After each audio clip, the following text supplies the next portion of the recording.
హృదయపూర్వక వందనాలు తెలియజేస్తూ ఉన్నాను. మరి ప్రభు మహాకృపచేత గత కొద్ది దినాలుగా ప్రార్థించి ఆశించిన మేరకు ఈ దినాన్ని దేవుడు మనకు అనుగ్రహించాడు. మరి ఈ దినములో ఆయన ఆహ్వానాన్ని, ప్రభు యొక్క పిలుపును అందుకొని ఈరోజు దేవుని సన్నిధికి కూర్చున్న మీ అందరినీ కూడా ప్రభునామమున అభినందిస్తూ, మనం ఇంటిని పనులను వదిలిపెట్టి ఇక్కడ కూర్చున్నాం కాబట్టి ప్రయోజనం పొందుకొని వెళ్ళాలి, నిష్ప్రయోజనముగా మళ్ళకూడదు. ప్రయోజనం పొందుకొని వెళ్ళాలి అంటే నేను మాటికి ఒక 3 విషయాలు గుర్తు చేస్తూ ఉంటాను.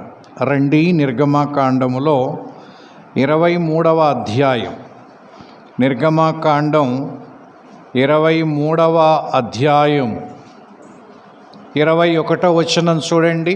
23వ అధ్యాయం 21వ వచనం. ఆయన సన్నిధిని జాగ్రత్తగా ఉండి. చాలు. మొదటి హెచ్చరిక, మొదటి మాట వచ్చిన మనతో దేవుడు చెప్తున్న మొట్టమొదటి హెచ్చరిక, దేవుని సన్నిధిలో జాగ్రత్తగా ఉండండి. మనం ఉండే స్థలాన్ని బట్టి మన ప్రవర్తన ఉంటుంది. బస్ స్టాండ్లో ఎలా ఉండాలో అలాగే ఉంటారు. వచ్చేవారు వస్తుంటారు, వెళ్ళేవారు వెళ్తూ ఉంటారు, బస్సుల హారన్లు అమ్మేవారు. అది బస్ స్టాండ్కు సరిపోయిన ప్రవర్తన. సంతలోకి పోయినామనుకోండి, సంతలో గోల ఉంటుంది కదా, ఆడపోయి అరసా కన్నామంటే మనకెళ్ళి వింతగా చూస్తారు. సంతలో అరిసేదే ఆడ, ఇంకంతే, దాని పేరే సంత. మరి మనం ఎక్కడ కూర్చున్నాం ఇప్పుడు? దేవుని సన్నిధి. దేవుని సన్నిధిలో జాగ్రత్తగా ఉండాలి అంటే దేవుని సన్నిధిలో ఎలా ఉండాలో అలా ఉండాలి. దేవుని సన్నిధిలో మొట్టమొదట మౌనముగా ఉండాలి. ఎందుకు అంటే దేవుని స్వరం వినబడాలి అంటే మన స్వరాలు వినబడకూడదు. ఇంకా అందరి స్వరాలు వినబడితే దేవుని స్వరానికి ప్రాముఖ్యత ఉండదు. కాబట్టి దేవుడు మాట్లాడుతూ ఉండగా మరెవ్వరూ మాట్లాడడం మంచిది కాదు. దేవుని సన్నిధిని పిన్ డ్రాప్ సైలెంట్గా ఉండాలి. ఇది మొదటి లక్షణం. ఇప్పుడే కాదు, ఎప్పుడైనా ఎక్కడికైనా పోండి, ఈ సూత్రాన్ని మాత్రం పాటించాలి. మధ్యలో మాట్లాడడం కానీ వీటన్నిటినీ కాన్సన్ట్రేషన్ని డీవియేట్ చేస్తాయి. కాబట్టి మొదటిది ఆయన సన్నిధిని జాగ్రత్తగా ఉండాలి. ఎందుకంటే ఆయన సన్నిధి ఎట్లాంటిదో తెలుసా?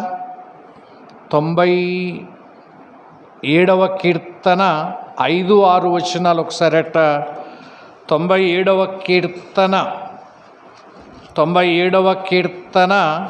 5-6 వచనాలు. యెహోవా సన్నిధిని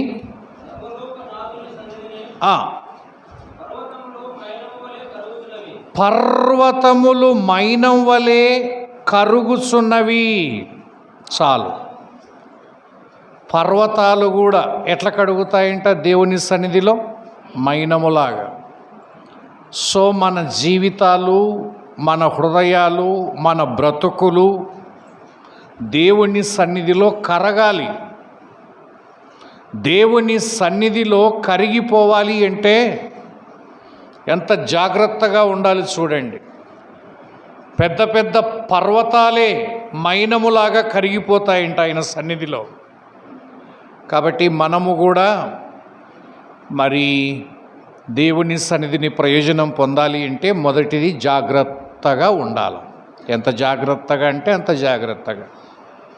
కరెంటుతో పనిచేసేటప్పుడు ఎంత జాగ్రత్తగా ఉండాలి తెలుసా? అజాగ్రత్తగా ఉన్నామనుకోండి, మేలు కలగకపోగా నష్టమే ఎక్కువ జరుగుతుంది.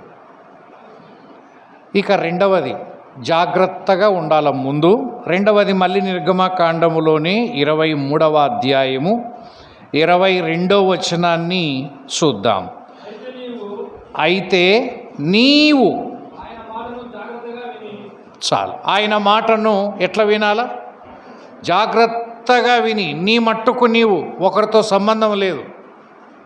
వాళ్ళు వింటుండారా, వినడం లేదా, అది మనకు సంబంధం లేదు.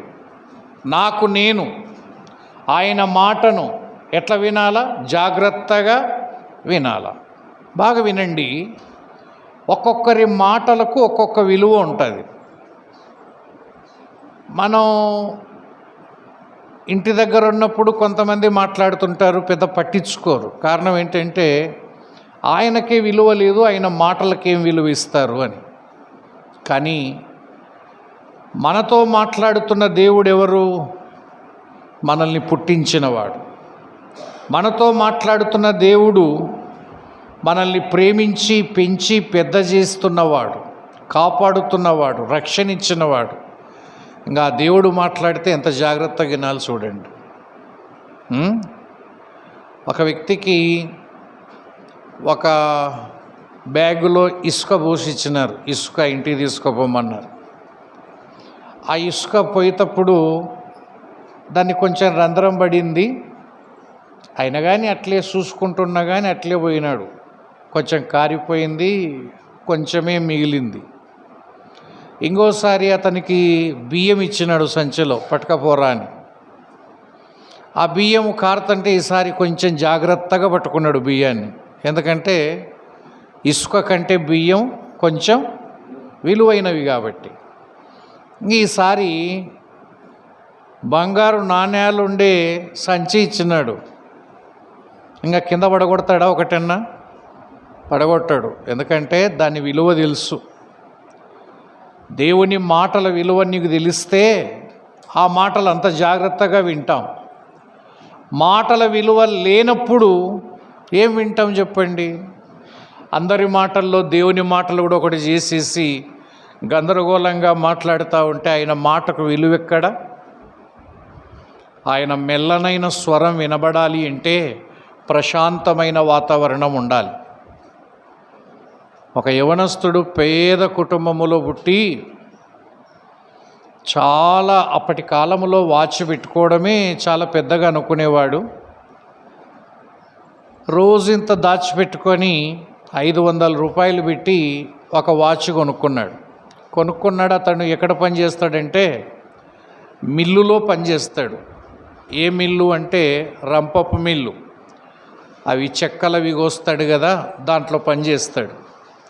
అలా ఆ వ్యక్తి పనిచేస్తూ ఉన్నప్పుడు ఆ రోజే కొత్తగా కొనుక్కున్న వాచ్ పెట్టుకొని పోయినాడు. ఆ పనిలో ఆ తొందరలో వాచ్ కింద పడిపోయింది. ఆ పొట్టు అంతా ఇంత ఎత్తుంది కదా.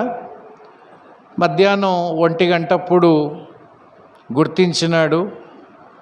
లంచ్ బ్రేక్ ఇడిస్తే చూసుకున్నాడు, వాచ్ లేదు. అయ్యో అయ్యో అయ్యో, నా వాచ్ పోయింది. నేను ఇన్నేళ్ళ నుంచి కష్టపడి డబ్బు కూడా పెట్టి కొనుక్కున్నానంటే పాపం తోటి పని వాళ్ళంతా అట్లా ఇట్లా అట్లా అట్లా వెతికినారు కానీ ఎక్కడ దొరకలే. దొరకకుంటే మానరా భోంచేస్తూ అంటే అతనికి మనస్సు లేదు, నేను ఇంతగా కష్టపడి కొనుక్కున్నాను కదా అని. కానీ వాళ్ళు భోజనానికి వెళ్ళారు. ఈ వ్యక్తి అక్కడే కూర్చున్నాడు. 5 నిమిషాలకే ఆ వాచ్ దొరికింది అని సంతోషంతో పరిగెత్తుకుంటూ వచ్చాడు. అప్పుడు వారు అడిగారు, ఇంతమంది మీ తిప్పలు పడితే వాచ్ దొరకలే కదా, నువ్వు ఒక్కనివి ఎట్లా కనుక్కుంటేవి ఆ వాచ్ అంటే, మీరందరూ తిరుగుతూ అరుస్తూ ఉన్నప్పుడు ఆ శబ్దాలకు వినబడింది కాదు, మీరంతా వెళ్ళిపోయిన తర్వాత అది నిశ్శబ్దంగా అయిపోయింది వాతావరణం. నేను ఒక చోట కూర్చున్నాను. అప్పుడు ఎక్కడి నుంచో టిక్ టిక్ అని చిన్నగా సౌండ్ వినబడింది. ఆ సౌండ్ను బట్టి నేను అక్కడికి వెళ్ళి చేయి పెడితే నా వాచ్ దొరికింది అన్నాడు. రాత్రిపూట గడియారం కూడా చూడండి, టిక్ టిక్ అని కొట్టుకునేది కూడా మనకి వినిపిస్తుంది అందరు నిద్రపోయేటప్పుడు. పగలు మాత్రం వినబడదు, గందరగోళంలో వినబడదు. దేవుని స్వరం కూడా గందరగోళంగా గజిబిజిగా శబ్దాల మధ్యలో దేవుని స్వరం వినలేం. ప్రశాంతంగా ఉన్నప్పుడే వాతావరణం దేవుని స్వరం మనకు సూటిగా దొరుకుతుంది. అందుకే మనం వచ్చిందే దేవుని మాటలు వినడం కోసం, అంతేనా కదా చెప్పండి? దేవుని మాటలు వినడం కోసం వచ్చాం కాబట్టి ఆటో మాట్లాడుకున్నాం, ఆటోలో రావాలని మనం మాట్లాడుకోలే.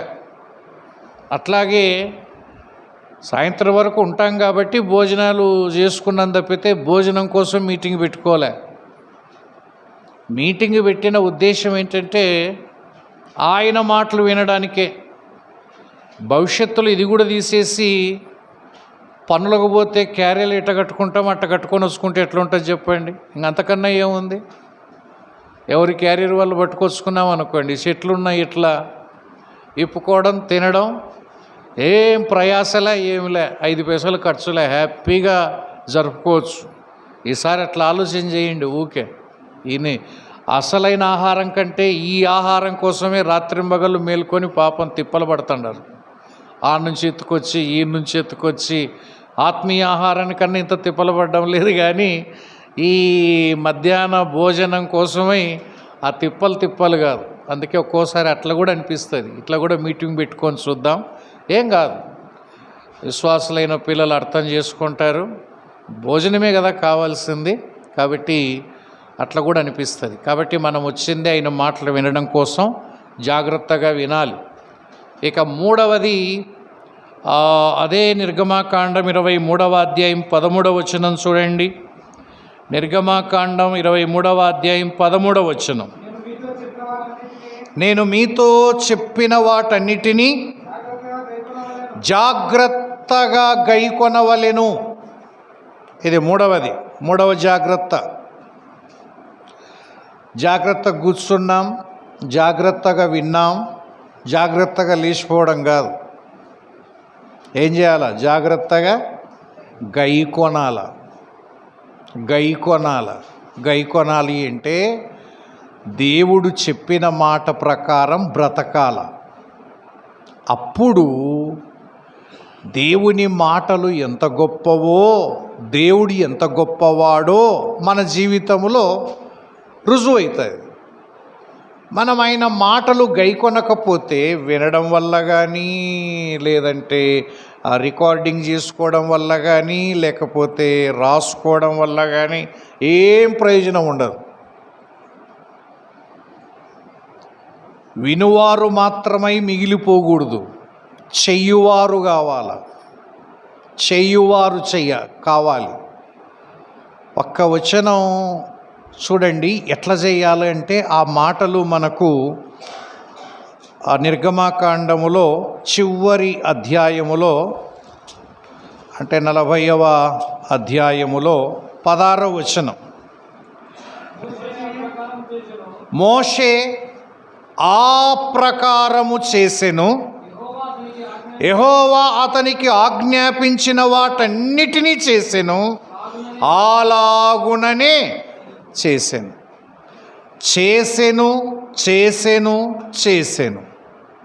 3 ముత్యాల లాంటి మాటలు. ఎట్లా చేసినాడు? ఆ ప్రకారము చేశాను. ఏ ప్రకారం? దేవుడు ఏ ప్రకారము చేయమన్నాడో ఆ ప్రకారమే చేసినాడు. రెండవది, ఆజ్ఞాపించిన వాటన్నిటినీ చేశాను, కొన్నిటిని కాదు. 10 ఆజ్ఞాపిస్తే 5 చేసి ఇంకా నాకు 5 శాత కాదు అనే కాలం కాదు. మోషే అన్నిటినీ చేశాడు. 3వ మాట, అలాగుననే చేసినాడు. దేవుడు ఎట్లా చెప్పినాడు అట్లే చేసినాడు. ఇట్లాంటి మనస్సు ఉండాలి. మోషేకు తెలివి లేక కాదు, మోషేకు సకల విద్యలు వచ్చు. సకల విద్యలు లోకానికి పనికొస్తాయి కానీ దేవుని కార్యాలకు పనికిరావు. దేవుని కార్యాలు దేవుడు చెప్పినట్టే చేయాలి, అలాగుననే చేయాలి, అన్నింటినీ చెయ్యాల, ఆ ప్రకారమే చెయ్యాల. నువ్వెక్కడో చూసినట్టు కాదు, ఎక్కడో విన్నట్టు కాదు, ఎక్కడో ఎవరో చెప్పినట్టు కాదు, దేవుడు నీకు చెప్పినట్టుగా. అందుకే బైబిల్లో ఈ మాట మనకు గింగులు తిరగాలి. ఆయన మీతో చెప్పున్నది చెయ్యడు. ఈ మాట కంఠస్థం కావాలి. ఆయన ఎవరంటే వాళ్ళు చెప్పింది కాదు. మనకు చెప్పేటోళ్ళు దండిగొండారు, చెప్పే మనుషులు దండిగొండారు. ఇట్లా చెయ్యి, ఇట్లా చెయ్యి, ఇట్లా చెయ్యి అని. వాళ్ళ అథారిటీ కాదు, అథెంటిక్ కాదు. బస్ స్టాండ్ పోయిన తర్వాత బస్సు ఉందా లేదని ఎక్కడ కనుక్కోవాలా? ఎక్కడ కనుక్కోవాలి? మనలాంటి వాడిని అడిగితే ప్లాట్ఫామ్ మీద నిలబడినని ఏమన్నా బస్సు ఉంది అంటే అప్పుడే పోయి అంటాడు. ఈడు చూసింటాడు, వాడు మనకన్నా వెనుకొచ్చింటాడు, పక్క నిలబడి ఉంటాడు. ఈడు ఇంకా పోయిందని ఇంటికి పోయి ఇంకా రేపు పోదాం పని వస్తుంటే ఆ బస్సు గంట తర్వాత ఎదురవుతుంది. ఓరేని ఇప్పుడు పోయి అంటే నువ్వెవరిని అడిగితేవిరా అంటే నేనాడ ప్లాట్ఫామ్ మీద పక్కన అడిగినా అంటే అది కాదు నాయనా అథెంటిక్. ఆయన ఎవడు చెప్పడానికి, నువ్వే వడడానికి. దాంట్లో గవర్నమెంటు ఆర్టీసీలో ఒక ఎంక్వైరీని ఒక అధికారం ఇచ్చి ఒక వ్యక్తిని కూర్చోబెట్టింటారు. ఆడడగాల ఆ వ్యక్తి చెప్పిందే కరెక్ట్. కానీ ఎవరంటే వాళ్ళు కరెక్ట్ చెప్పవచ్చు, చెప్పకపోవచ్చు, అది వేరు సంగతి. కానీ అధికారికంగా నువ్వు అక్కడ అడగాల, ఎంక్వైరీ అని ఉంటుంది కదా అని. అట్లాగే మనం కూడా ఎవరినంటే వాళ్ళని అడిగి ఎవరు చెప్పిన దాన్ని వాళ్ళు చేసి జీవితాలు పాడైపోతుంటాయి. ఎవరు ఎందుకు ఇట్లా చేసినావంటే ఆయన చెప్పి ఈయన చెప్పి. ఒక యవనస్తుడు చెప్తే ఆశ్చర్యపోయినాను. వాడు ఇంటర్మీడియట్ చదువుతా తాగుడుకు అలవాటు పడ్డాడు. ఏరా ఇంత చిన్న వయసులో తాగుతున్నావంటే నాకు ఒక ఆయన చెప్పినాడు సార్ అన్నాడు. ఏమని చెప్పినాడు తెలుసునా? నువ్వు చాలా సన్నగా ఉండవు, నీ ముఖము ఇట్లా వాలిపోయినట్టుగా ఉంది, రోజు ఒక బీర్ సీసా తాగు, నీ ముఖం కలగా మారుతుంది, బాగా నీ ముఖము నీ బాగా బాడీ షేపులోకి వస్తుంది కాబట్టి అని చెప్తే దాన్ని నమ్మి వాడు రోజు బీర్ సీసా కొనుక్కొని తాగి అద్దంలో చూసుకునేవాడట. ఎవరు చెప్పినారు? ఎవరో చెప్పినారు ఇట్లా చేస్తే నువ్వు బాగా అవుతావని. కానీ బైబిల్ చెప్పే మాట, త్రాగుబోతులు తిండిబోతులు ఏమవుతారు? దరిద్రులు అవుతారు. లోకం చెప్పే మాట బాగా అవుతారు, దేవుడు చెప్పే మాట దరిద్రులు అవుతారు. అమ్మా ఎవరు చెప్తుంటుండవు నువ్వు? ఎవరు చెప్పినారు నీకు ఇట్లా? ఆయన మీతో చెప్పునది చేయుడి. ఆయన మాత్రమే చెప్పటానికి అధికారం కలిగిన దేవుడు. నిన్ను పుట్టించినవాడు, నిన్ను కాపాడుతున్నవాడు, నిన్ను పోషిస్తున్నవాడు. ఆ గొప్ప దేవుని మాట విన్న తర్వాత ఒక తీర్మానంలోకి రావాలి. దేవా 6 100 100 6 ప్రభువా నీ మాట విని తీరుతాను ప్రభువా అనుకొని రేపటి నుంచి మన అనుదిన జీవితంలో ఈ వాక్యాలను అన్వయించుకోవాలి. అప్పుడు మన జీవితం రాటుదేలుతుంటుంది. సంవత్సరానికి ఆత్మీయతలో ఉన్నత స్థాయికి ఎదుగుతూ ఉంటాం. లేదనుకోండి కేవలం రావడం, వినడం, దాన్ని పట్టించుకోకపోవడం, చేయకపోవడం అనుకోండి, నమ్మినప్పుడు ఎట్లుంటామో ఇప్పుడు కూడా అట్లే ఉంటాం, ఏం తేడా ఉండదు. అందువల్ల ప్రార్థించి ఆశించి అందరికీ వాక్యం అందాలి అనే ఉద్దేశం చేత భారం కలిగి ఖర్చు పెట్టుకొని శ్రద్ధ పెట్టి ఎన్నో దినాలుగా వీటి మీదనే మనసు పెట్టి ఏర్పాటు చేసిన కూడికలు అవి మనకు ప్రయోజనకరంగా ఉండాలి అని ఆశిస్తూ ఉంటే టయానికి వచ్చినాం, కూర్చున్నాం. వచ్చి కూర్చున్నప్పుడు ఈ మనసు లేకపోతే ఎట్లా చెప్పండి? ఇంత ప్రయాస ఏం కావాలా? వృధా కాకూడదు. కాబట్టి ఈ 3 మాటలు మనసులో పెట్టుకోండి. 1, ఆయన సన్నిధిలో జాగ్రత్తగా ఉండండి. కొన్ని చోట్ల చాలా బాధ కలుగుతుంది. ఆదివారం ఆరాధనకు వచ్చిన వాళ్ళు టాయిలెట్కి పోతున్నారండి తీసుకొని బయటికి. అది ఎక్స్ట్రా ఆర్డినరీ అయితే అది వేరు సంగతి. అదొక అలవాటు అయిపోయింది. ఆరాధన అయిపోవడం, రొట్టె తీసుకోవడం, అట్లా ఒక అరగంట తిరిగి రావడం, అంత లోపల వాక్యం అయిపోతుంది అన్నట్టు. ఏమో మరి ఇట్లా అలవాటు పెట్టుకుంటే అంత కష్టమైందా? 2:30 గంటల సేపు కదలకుండా కూర్చోలేమా? నువ్వు ఎందుకు లేచిపోతున్నది తెలియదు కదా, ఇంకొకరికి ధైర్యం వస్తుంది కదా. సాధ్యమైనంత వరకు చూడండి, కదలికలు ఉండకూడదు. ఇది నిజం. దేవుని సన్నిధి అంటే కదలికలు ఉండకూడదు. ఒక్క కదలిక కదిలినా మనస్సు కండ్లట తిరుగుతాయి. ఇప్పుడు చూడండి, అందరు ఇట చూస్తున్నారు కదా, ఒక్కరు లేచి ఇట బొమ్మనండి ఇట తిరిగి చూస్తారు. ఇంతమందిని డివైడ్ చేస్తామా? అందుకే చాలా భయం కలిగి ఉండాలి. లేయడానికి కూడా భయపడాలా. లేస్తే దేవుని సన్నిధి కదా, దేవుడు ఏమనుకుంటాడో కదా అన్నంత ఉండాలి. కానీ ఇంకా తప్పదు కూడదు అంటే ఇంకా అత్యవసరమైతే ఇంకా దానికి ఎవరు ఏం చేయలేము. అది నిజాయితీ ఉంటుంది, న్యాయం ఉంటుంది, దేవుడు కూడా చూస్తూ ఉంటాడు. ఇది నిజమేలే, వాస్తవం అనుకుంటారు. కానీ మనం కావాలని లేచిపోవాలని ఆలోచన పుట్టినప్పుడు మాటికి ఇట సెల్లు చూసుకునేది ఇట్ట చూసుకుంటా పోయేది. ఏమో ఫోన్ వచ్చిందిలే అనుకుంటుంటారు. ఫోన్ వచ్చిండదు అసలుకి. ఎవరు ఎట్ట పెట్టుకోమన్నారు నిన్ను? లేచిపోవడానికి ఇది ఒక వంక, ఇట చూపించుకుంటే ఏదో ఫోన్ వచ్చింది లేచిపోయినాడు. ఇంకా అట్లే పోయి మళ్ళీ ఎప్పుడు వస్తాడో తెలియదు. అంటే నేనేమంటున్నా అంటే, అంత బిజీ అయినప్పుడు ఈడ కూర్చోలేము కదా, కూర్చొని కూడా లాభం లేదు. ఏదో ఒకదాన్ని వదులుకోవాలా, ఒకదాన్ని తీసుకోవాలా.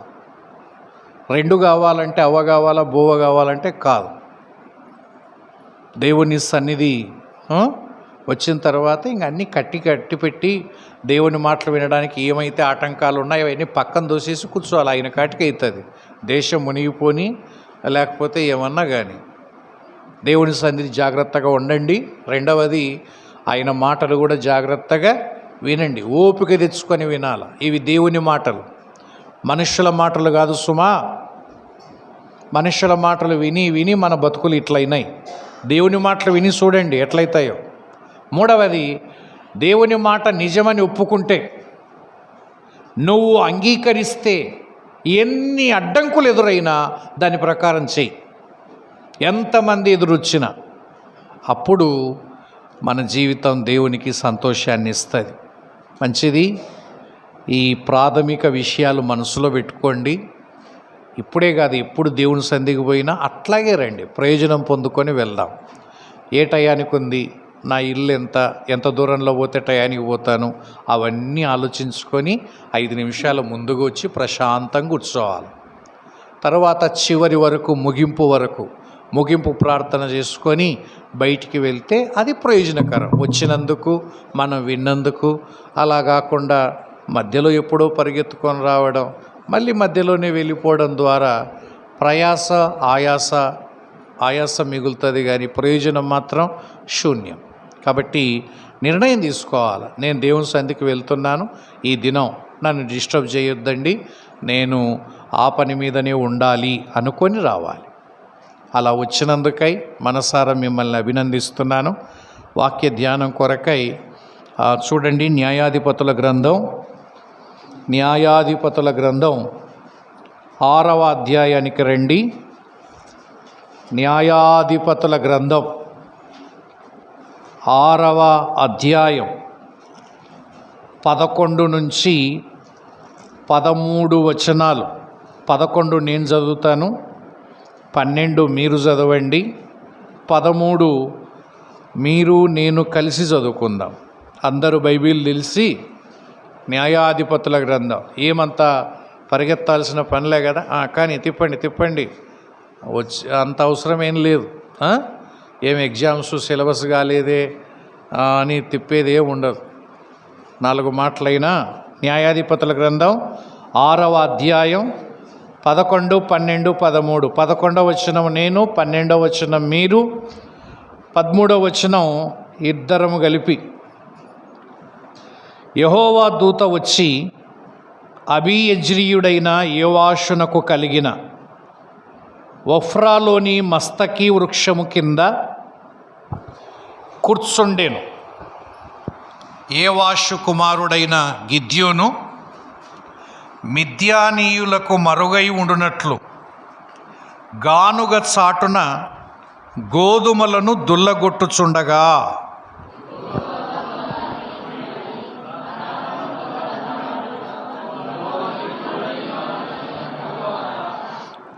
కలిసి గిద్యోను, చిత్తము నా ఏలినవాడా, యెహోవా దూత మాకు తోడై ఉండిన ఎడల ఇదంతయు మాకేల సంభవించెను.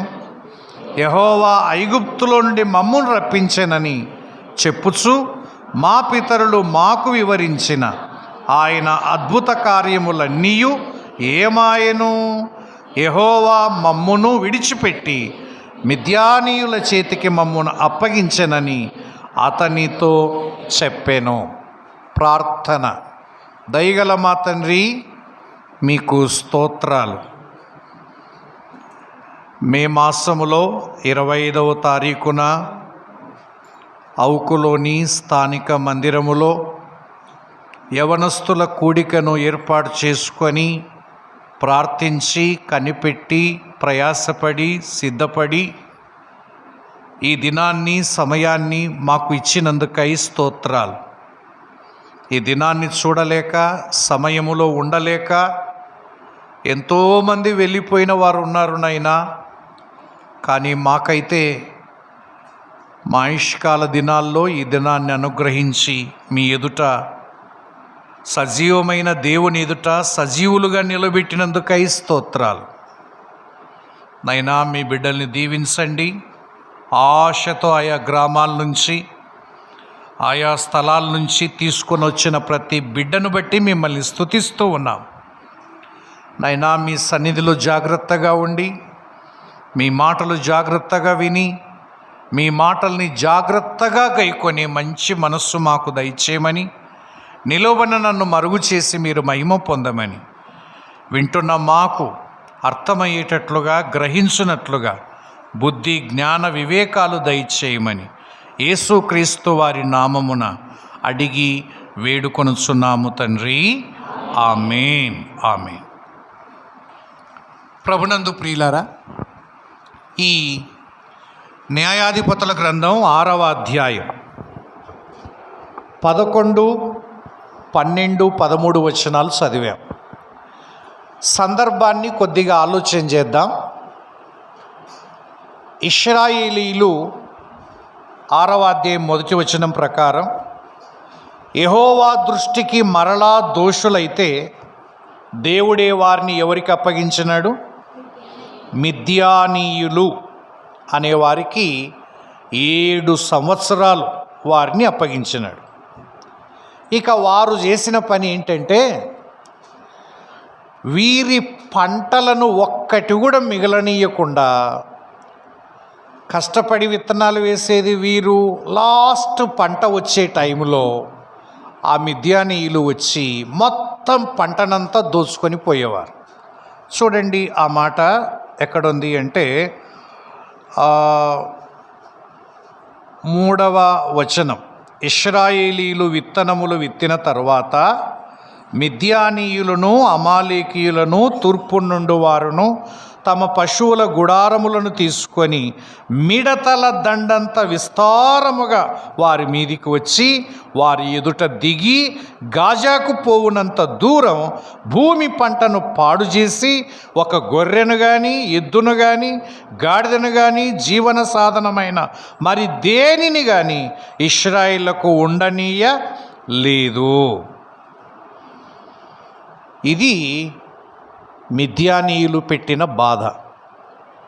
ఇశ్రాయేలీలు మిక్కిలి హీన దశకు వచ్చినారు. మిద్యానీయుల కంట కనపడితే ఒక్క గింజ కూడా దొరకనీయరు.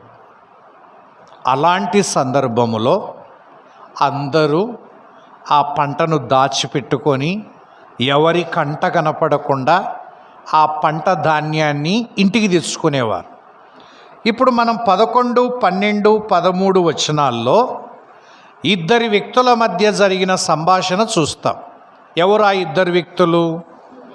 2 వ్యక్తులు ఎవరెవరు?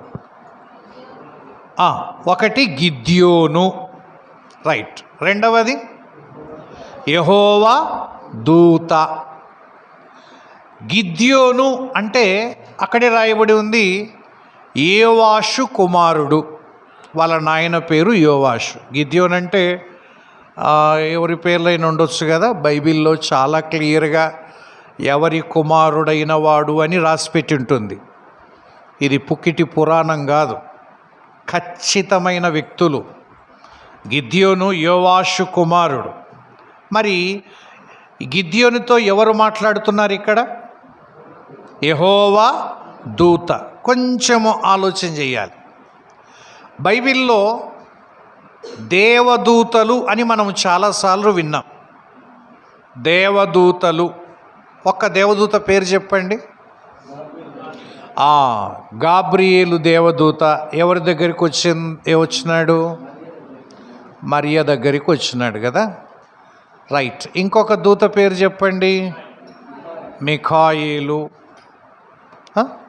ఇట్లాంటి దూతలు బైబిల్ గ్రంథంలో 300 సార్లు ప్రస్తావన ఉందట లెక్క పెడితే. ఒక్కొక్క దగ్గరికి వచ్చినప్పుడు దూతలు.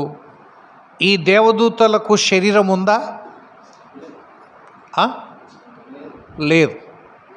దేవదూతలు ఆత్మజీవులు, ఆత్మస్వరూపులు. దేవుడు తన సేవ కోసం నిర్మించుకున్న, సృష్టించుకున్న ఆత్మజీవులే దేవదూతలు. ఈ దేవదూతలు లెక్కింప శక్యముగానంతమంది ఉన్నారని ప్రకటన గ్రంథంలో ఒక్క మాట చదువుతారా? ప్రకటన గ్రంథం ఒక్క మాట చూసొద్దాం. ప్రకటన గ్రంథంలో 5:11. ప్రకటన గ్రంథం 5:11. జీవులను అనేక దూతల స్వరం వినబడెను, వారి లెక్క కోట్ల కొలదిగా. దీన్ని బట్టి, ఈ ఒక్క వచనాన్ని బట్టి దేవదూతలు ఎంతమంది ఉన్నారు? చెప్పనలవిగానంతమంది ఉన్నారు. కోట్ల కొలదిగా ఉన్నారట. విస్తారంగా దేవదూతలు ఉన్నారు. వారు కంటికి కనిపించరు. అయితే ఇప్పుడు మనం చదువుకున్న దూత అటువంటి దేవదూతల్లో ఒక దూత కాడు. దూత అంటే అర్థం ఏంటంటే వార్తాహరుడు అంటాం. వార్తాహరుడు లేదా పంపబడినవాడు. ఒకరి నిమిత్తమై మరొకరి దగ్గరికి పంపబడితే ఆ వ్యక్తిని దూత అంటారు. పరలోకములో నుంచి పంపబడిన గాబ్రియేలు దూత మరియ దగ్గరికి వచ్చి వర్తమానాన్ని చెబితే ఆయనను దూత అంటారు, వార్తాహరుడు అని పిలుస్తాం. ఈడ మనం గిద్యోనుతో మాట్లాడుతున్న దూత అటువంటి దూతల్లో ఒక దూతగాడు. ఈయన దేవదూతగాడు. మళ్ళీ చెప్పండి, ఆ పేరేమి? మళ్ళీ న్యాయపత్రం 6:11 యెహోవా దూత. యెహోవా దూత. ఈయనెవరో తెలిస్తే మనకు క్లియర్ అవుతుంది. యెహోవా దూతని పాత నిబంధనలో చాలా సందర్భాల్లో ఈ పేరు పరిశుద్ధ గ్రంథములో కనిపిస్తుంది. ఎవరు యెహోవా దూత? యెహోవా దూత అంటే ఒక మాట, దేవుడు మాట్లాడినట్టే మాట్లాడతాడు. దేవునికి ఉండే గుణలక్షణాలన్నీ ఈయనకున్నాయి. ఉదాహరణకి 16వ అధ్యాయం న్యాయాధిపతుల గ్రంథం తిప్పండి, 10వ వచనం. న్యాయాధిపతుల గ్రంథం 16వ అధ్యాయం 10వ క్షమించండి, ఆదికాండం న్యాయాధిపతులు కాదు, ఆదికాండం 16వ అధ్యాయం 10వ వచనం. 16:10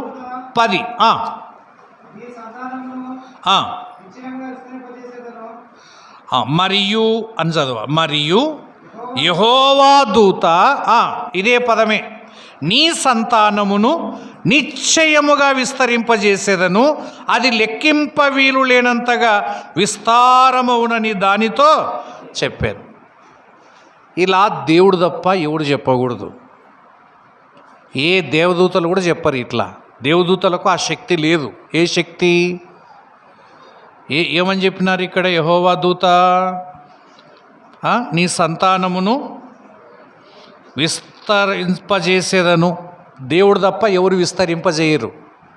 దీన్ని బట్టి ఏమర్థమవుతుందంటే యెహోవా దూత ఈజ్ ఈక్వల్ టు దేవుడే. యెహోవా దూత అంటే దేవదూత కాడు. యెహోవా దూత అంటే దేవుడే. ఒకసారి మనోహ అడిగాడు, నీ పేరేమి అని అడిగాడు. నీ పేరేమి? ఆడ కూడా యెహోవా దూత మొదట మనోహ భార్యకు ప్రత్యక్షమై మాట్లాడినాడు. ఆ తర్వాత భార్యాభర్తలు ఇద్దరితో మాట్లాడితే మనోహ మాట అడిగాడు, నీ పేరేమి అని అడిగాడు. అప్పుడు దూత, ఆ యెహోవా దూత చెప్పిన మాట ఏంటంటే, చెప్పశక్యము వీలు కానిది అన్నాడు. అంటే అద్భుతము అని అర్థం. అద్భుతం. సో అద్భుతము అనే పేరుండే వ్యక్తి ఎవరంటే యెషయా గ్రంథం ప్రకారం 9:6లో ఆయన ఆశ్చర్యకరుడు, ఆలోచనకర్త. సో ఎందుకు ఈ మాటలు చెప్పుకున్నామంటే, గిద్యోనుతో మాట్లాడుతున్న వాడు ఎవరో కాదు, మన ప్రభు అయిన యేసుక్రీస్తే. యేసుక్రీస్తు పాత నిబంధనలో యెహోవా దూతగా అక్కడక్కడ ప్రత్యక్షమైనాడు. ఆదికాండములో ప్రత్యక్షమైనాడు, న్యాయాధిపతి గ్రంథంలో ప్రత్యక్షమైనాడు. కాబట్టి యెహోవా దూత ఉన్న చోటల్లా యేసయ్య అని గుర్తుపెట్టుకోండి. కుమారుడైన దేవుడే, దేవునిలాగా మాట్లాడాడు, దేవుని గుణగణాలు ఉన్నాయి. కాబట్టి ఇక్కడ ఈ సంభాషణ యేసు ప్రభు గిద్యోనుకు సంబంధించిన సంభాషణ అని. మంచిది. మళ్ళీ న్యాయాధిపతి గ్రంథాలకు వస్తే గిద్యోను ఏం చేస్తున్నాడు? ఆన్సర్ చెప్పండి. గిద్యోను ఏం చేస్తున్నాడు? ఎక్కడ దుల్లగొడుతున్నాడంటే అది భయపడి, అందరి మాదిరి ఈయన భయపడినాడు. అందరూ భయపడి దుల్లగొట్టుకుంటున్నట్టుగా గిద్యోను కూడా వేరు కాదేం కాదు కదా. గానుగ చాటున ఏ ధాన్యం అది? గోధుమలు. మిద్యానీయులకు భయపడి గానుగ చాటుకు వెళ్ళి దుల్లగొట్టుకుంటుంటే అప్పుడు యేసు ప్రభు గిద్యోను దగ్గరికి పోయినాడు. గిద్యోను దగ్గరికి పోయి ఈ మాట పలుకుతున్నాడు, పరాక్రమము గల బలాఢ్యుడా. తర్వాత ఏమన్నాడు? యెహోవా నీకు తోడై ఉన్నాడు అని. దాపెట్టుకున్నాను కాడికి పోయి పరాక్రమం గల బలాఢ్యుడు అంటే ఎట్లుంటుంది? ఏమన్నా అర్థం ఉందే? ఆసుపత్రిలో సావు బతుకుల మధ్య కొట్లాడుతున్న కాడికి కొట్టుకుంటాం అనగా చిరంజీవి అన్నాం అనుకోండి, ఏడ చిరంజీవిరా, అర్ధగంట అంటే పానం పోతుంది, నేనేడ చిరంజీవిని అంటాడు. చచ్చిపోయేటోని కాడ చిరంజీవి అంటే ఎట్టుంటుంది? ఈడు భయపడే, మిద్యానీలకు భయపడి దాపున కూర్చొని ఆ గోధుమలు దుల్లగొడతా ఉంటే యేసయ్య వచ్చి పరాక్రమం గల బలాఢ్యుడా, ఇంకొక మాటలో చెప్పాలంటే బయటికి రా, నీలో ఉండే బలం గోధుమలను దుల్లగొట్టడానికి ఇచ్చింది కాదు. నీలో ఉండే బలం నీ పొట్టకూటికి ఉపయోగించుకోవడానికి ఇచ్చిన బలం కాదు. నువ్వు పరాక్రమము గల బలాఢ్యునివి. నేను నిన్ను పుట్టించాను ఎందుకో తెలుసా? ఇట్లా అందరి మాదిరి భయపడి గానుగ చాటున గోధుమలు దుల్లగొట్టుకొని అందరి మాదిరి కడుపు నిండా తిని తిరిగి లేచిపోవడానికి కాదు. నీకు ఇచ్చిన బలం, నీకుండే పరాక్రమం అంతా ఇంత కాదు. బయటికి రా. గానుగ చాటును ఎందుకుంటావు? నిజమే. కారణం అప్పుడు ఆయన పరిస్థితి ఎలా ఉందంటే, గిద్యోను పరిస్థితి భయముతో ఉన్నాడు. 1. 2 నిరుత్సాహం ఉంది. ఏంటంటే, ఏం బతుకులురా ఈ బతుకులు, మా దేవుడు గొప్పవాడు అంటాడు, తోడుగా ఉండాడంటాడు, ఇమ్మానుయేలు దేవుడు అంటాడు, కానీ మమ్మల్ని ఎందుకు ఇట్లా ఇడిచిపెట్టినాడు, మమ్మల్ని ఎందుకు మిద్యానుల చేతికి అప్పగించినారు, పంట చేతికి రాకుండా దోచుకొని పోతున్నారు, గొర్రె లేదు మేక లేదు అన్నిటిని తీసుకుపోతున్నారు. ఏం బతుకు? నిరుత్సాహములో ఉన్నాడు, భయముతో ఉన్నాడు, ఒంటరితనం ఉంది, పిరికితనం ఉంది, కృంగిపోతున్నాడు. ఇది గిద్యోను కండిషన్. అటువంటి గిద్యోన్ను యేసయ్య వచ్చి పిలుస్తున్నాడు. పరాక్రమము గల బలాఢ్యుడా బయటికి రా. గిద్యోనుకు ఇక్కడ కూర్చున్న మనకు ఏమైనా తేడా ఉందంటారా? నువ్వు ఇక్కడ దాక్కున్నావు, నువ్వేం చేస్తున్నావు బాబు? అమ్మా, ఏం చేస్తున్నావు? నువ్వు ఎక్కడ దాక్కున్నావు? ఎందుకు అంత నిస్సహాయంగా ఉన్నావు? ఆ బలము, ఆ వయస్సు, ఆ జ్ఞానము, ఆ తెలివి, ఆ చురుకుదనం, ఆ శ్రద్ధ ఎక్కడ పోయినాయి? ఎందుకు అట్లా కూర్చున్నావు? అంత భయముతో, అంత ఒంటరితనముతో ఈ వయస్సులో దేవుడు పరాక్రమము గల బలాఢ్యునిగా సృష్టిస్తే గిద్యోను గానుగ చాటున కూర్చొని దొరికిన కాడికి జాలేని గింజలు దుల్లగొట్టుకోవడం దేవునికి ఇష్టం లేదు. ఈ మధ్యాహ్న వేళ యేసయ్య నాడు గిద్యోను ఆహ్వానించాడు, పిలుస్తున్నాడు. ఈరోజు మనల్ని పిలుస్తున్నాడు. దేవుడు అంటున్నాడు, అటువంటి దాక్కున్న గిద్యోనుతో యెహోవా నీకు తోడై ఉన్నాడు. గిద్యోన్, ఒంటరి వాడనని భయపడొద్దు. ఇది గుర్తుపెట్టుకో. దేవుడు నీకు తోడై ఉన్నాడు. దేవుని తోడు కలిగిన వారు ధన్యులు. బాగా వినండి. అమ్మా నాన్నలు సదాకాలం మీకు తోడుగా ఉండలేరు. ఏదో ఒక రోజున విడిచిపెట్టక తప్పదు.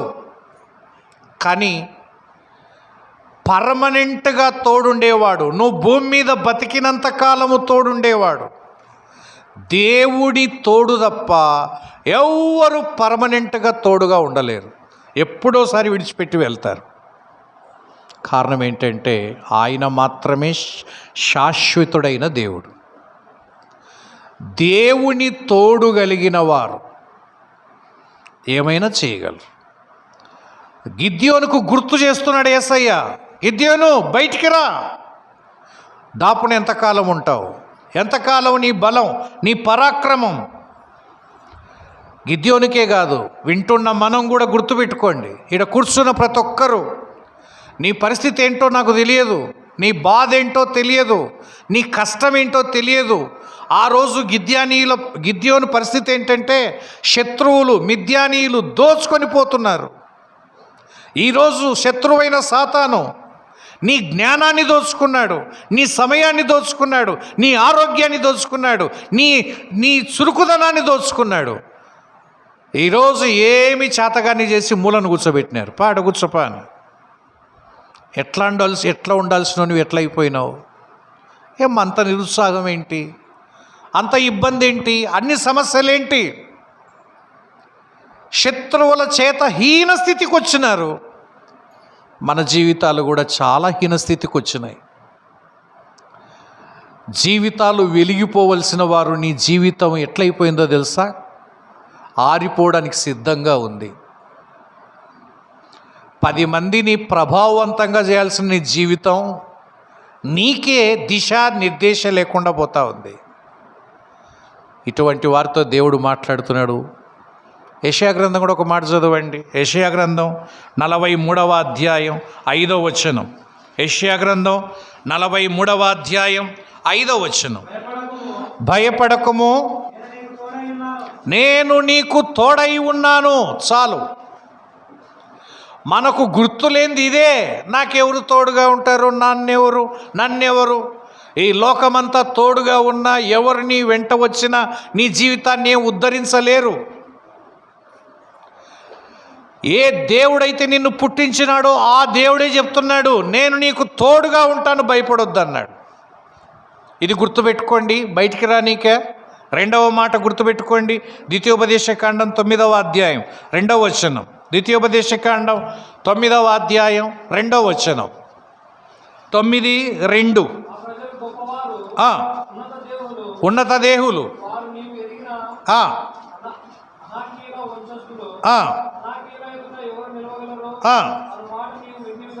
వింటివి కదా. బాగా వినండి. కాబట్టి నీ దేవుడైన యెహోవా తానే దహించు అగ్ని వలె అమ్మ అర్థం చేసుకో. దేవుడు తోడుగా ఉంటే నీకు ముందరనే పోతా ఉంటాడు.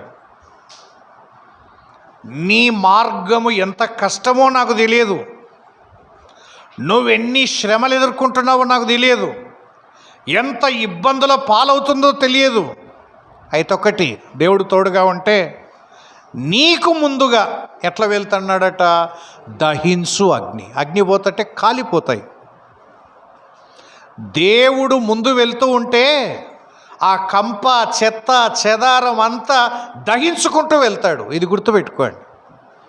దేవుడు అంటున్నాడు, ఎంతకాలం ఇట్లా నిరుత్సాహంతో ఉంటారు, ఎంతకాలము దాపరికంగా బతుకుతారు, ఎంతకాలము చేతగాని వాళ్ళగా బతుకుతారు. నేను మిమ్మల్ని ఇట్లా చేయలేదు, మీరేదో సాధిస్తారని, ఉద్ధరిస్తారని, గొప్ప స్థితికి వెళ్తారని నేను చేస్తే మీరేంటి ఇట్లయినారు? రండి, మీకు తోడుగా ఉంటాను. ఒకటి, నేను మీ ముందర వెళ్తాను. ముందర వెళ్ళి ఏం చేస్తాను? యెషయా గ్రంథంలోని 45:2 చూడండి. 45:2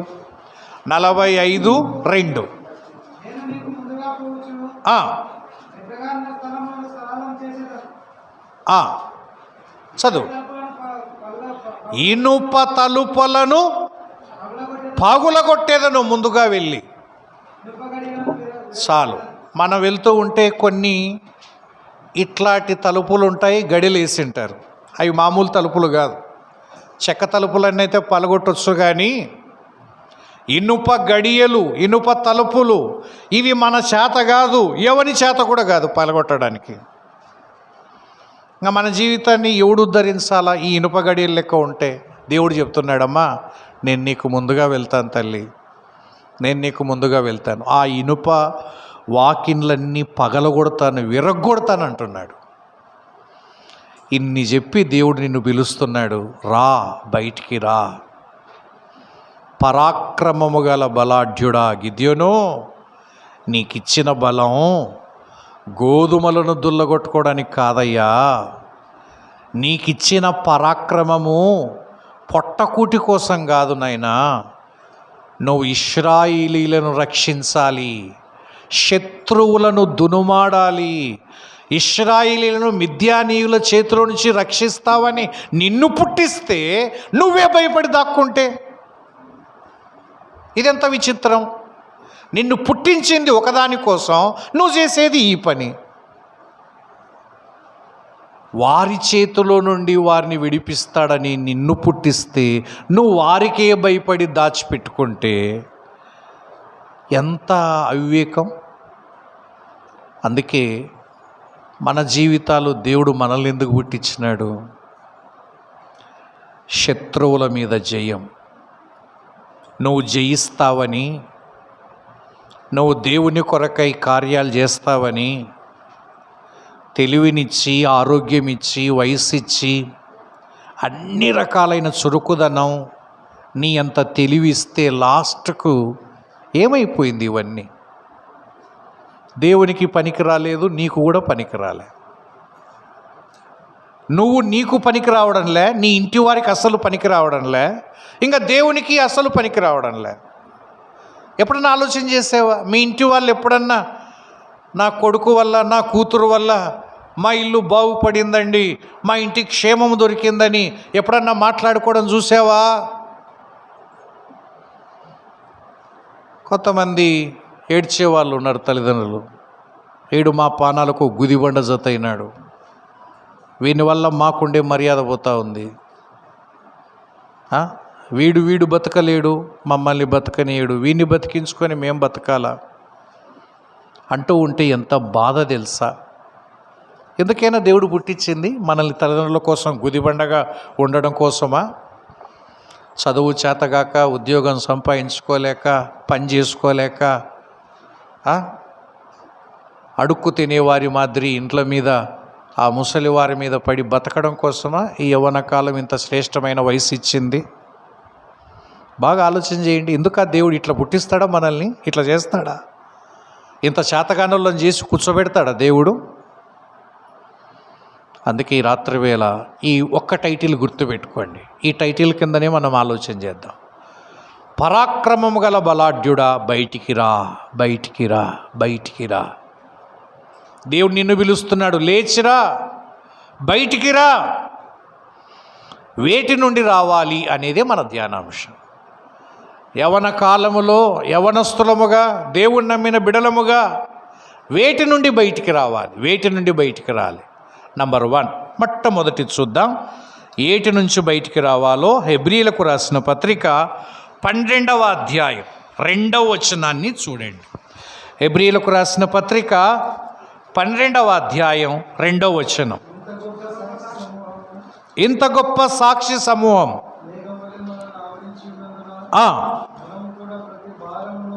ప్రతి భారమును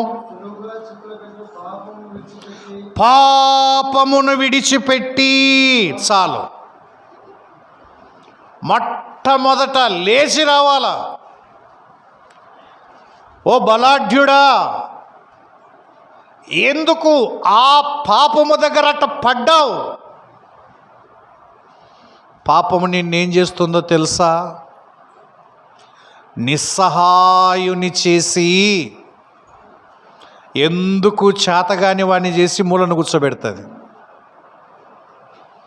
లేచిరా, బయటికి రా, పాపాన్ని వదిలిపెట్టు. నువ్వు పాపాన్ని విడిచిపెడితే నేను నీ మార్గాల్ని సరళం చేస్తాను, నీ మార్గములను సరళము చేస్తాను. ఎప్పుడన్నా అనిపిస్తుందా నీకు ఈ ఆలోచన? అసలుకు నువ్వు అనుకున్నట్టుగా బతకగలుగుతున్నావా, అనుకోనట్టుగా బతుకుతున్నావా? ఎప్పుడైనా నీకు ఇటువంటి సన్నివేశం, సందర్భం నీకు కనబడిందా? ఏంటి అంటే, నేను ఉండాలనుకున్నట్టుగా ఉంటున్నావా, చెయ్యాలనుకున్నది చేస్తూ ఉన్నావా? దీనికి ఉదాహరణగా ఒక వ్యక్తి జీవితాన్ని చూడండి. రోమాపత్రిక 7వ అధ్యాయం 24వ వచనాన్ని చదవండి. రోమాపత్రిక 7వ అధ్యాయం 24వ వచనం. ఏలయనగా, అయ్యో నేనెంత దౌర్భాగ్యుడను, ఇట్టి మరణమునకు లోనగు శరీరము నుండి నన్నెవడు. ఇది ఎట్లంటదంటే, చాతగాని తనములో నుంచి వచ్చిన కేక. నిస్సహాయ స్థితిలో నుంచి, తాను ఏమి చేయలేక, ఎవ్వరు ఏమి చేయలేక, తనకు తాను ఏమి చేసుకోలేడు బయటికి రానీకే, ఎవరు కూడా నన్ను బయటపడలేని స్థితిలో ఈ కేకేస్తున్నాడు. నేనెంత దౌర్భాగ్యుడను అన్నాడు. ఇప్పుడు నేను సూటిగా అడుగుతాను, దౌర్భాగ్యుడు అంటే మన దృష్టిలో ఎవరు చెప్పండి?